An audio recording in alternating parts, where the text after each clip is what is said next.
Okay, let's dive straight into this. Welcome to the Surgical Theater. I'm your host, the Strategist, and today we are going to dissect Cambridge physics concepts with absolute, unyielding precision. You need steady hands for this one.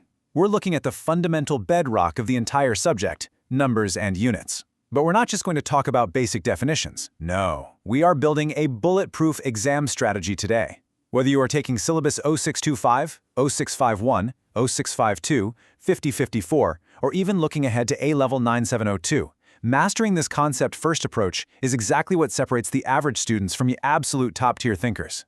I want to introduce you to two very typical students we see every single year. Let's call them Alex and Sam.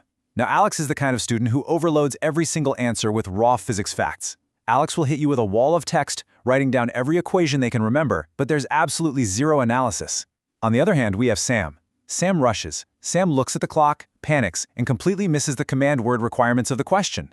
Sam might know the physics, but the examiner can't give the marks because the question wasn't actually answered.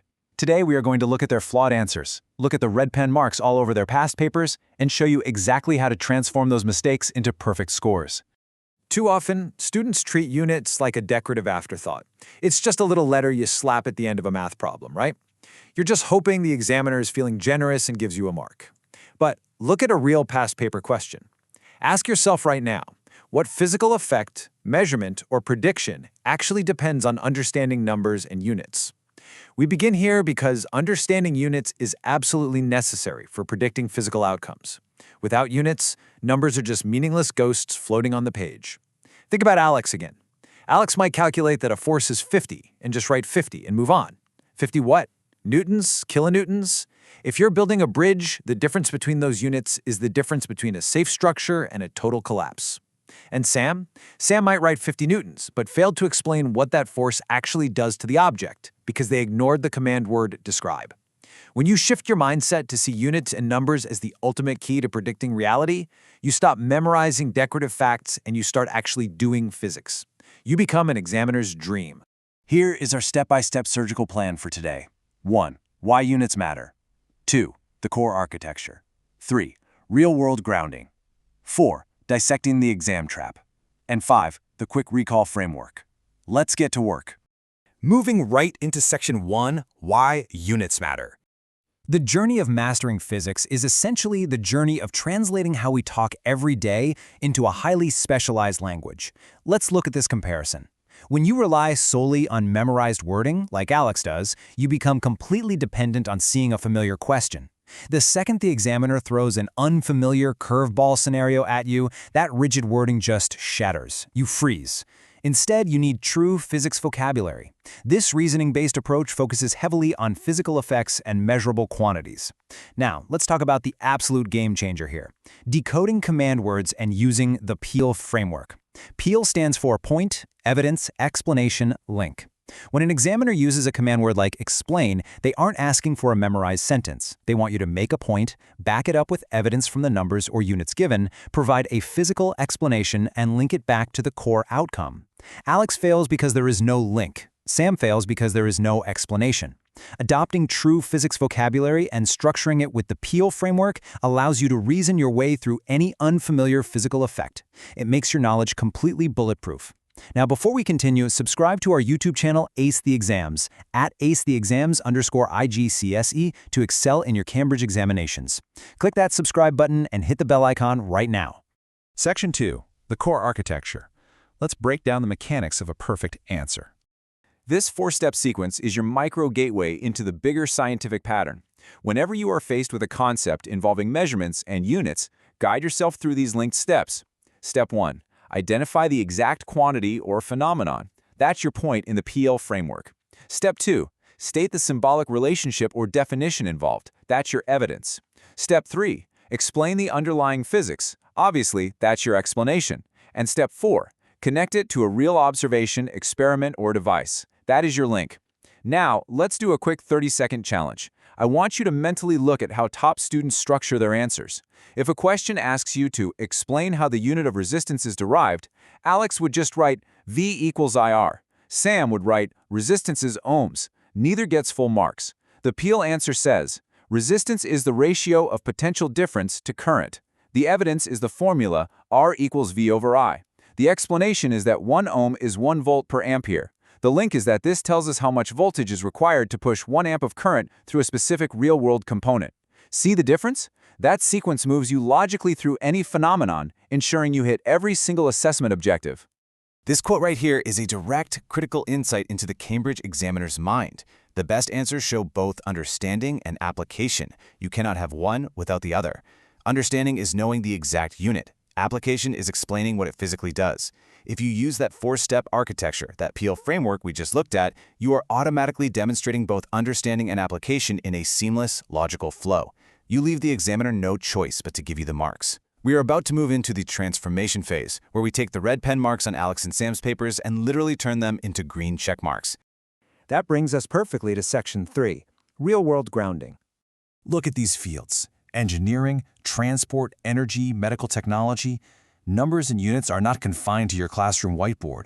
They are the vital underlying code running our entire modern world. To truly master this, you must be able to name real situations from these fields where physics predicts outcomes. Let's do a live rewrite of a bad answer right now. Imagine a question about kinetic energy in transport systems. Alex writes, kinetic energy is half mv squared and it's measured in joules and cars have a lot of it when moving. Red pen, zero analysis. Sam writes, heavy cars need more braking force. Red pen, misses the actual physics units. Let's transform this. We have 60 seconds on the clock. Mentally rewrite that answer using our framework. Ready? Time's up. Here is the green checkmark answer. Point: kinetic energy depends on the mass and the square of the velocity, measured in joules. Evidence: the formula Ke equals half mv squared. Explanation: because velocity is squared, doubling the speed quadruples the kinetic energy in joules. Link: therefore, in transport safety, a car moving twice as fast requires 4 times the braking distance to dissipate that energy safely. Boom! Full marks. Whether it's calibrating an MRI machine in medical technology or calculating orbital trajectories in astronomy, if your units are wrong, the real-world consequences are disastrous. So, the golden rule of our physics success blueprint is simple. Insist on cause and effect rather than isolated facts. If the exam topic involves fields, forces, particles, circuits, or waves, you have to connect the dots. Don't just say the graph goes up.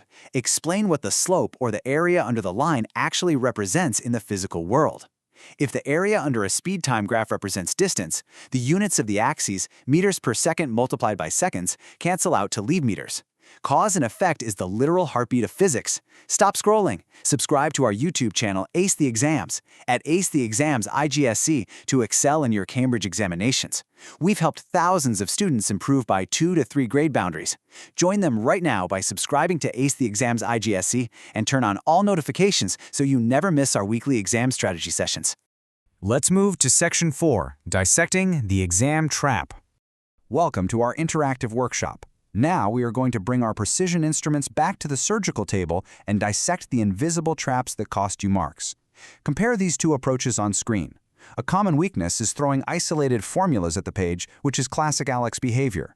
But the safest method? I call it DREA, which maps perfectly onto our PEEL strategy. Definition, relationship, explanation, application. Now for challenge 1, data scan.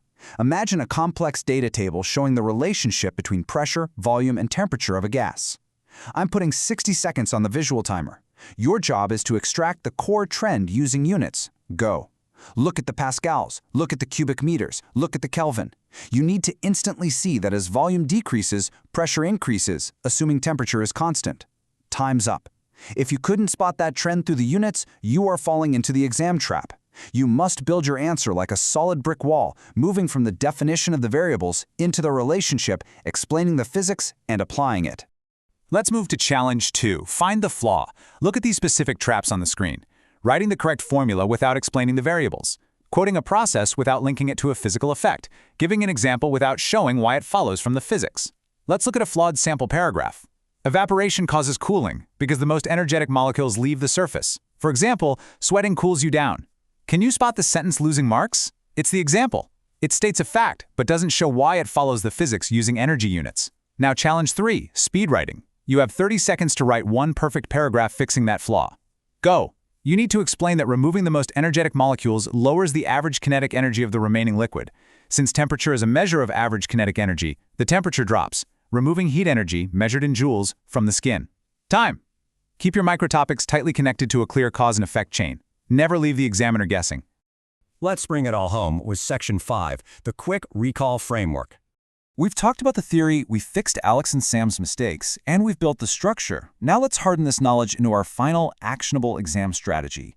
I'm giving you the complete physics answering system. It consists of 3 unbreakable rules that guarantee top marks. Rule 1, command word decoding. Know exactly what state, describe, explain, and determine actually require. Rule 2, peel framework application. Never write a point without evidence, explanation, and a link. Rule 3, the time management matrix. Allocate your time based on the mark value, not how much you happen to know about the topic. And when it comes to the content itself, to making sure you actually know the physics, the magic number is 4.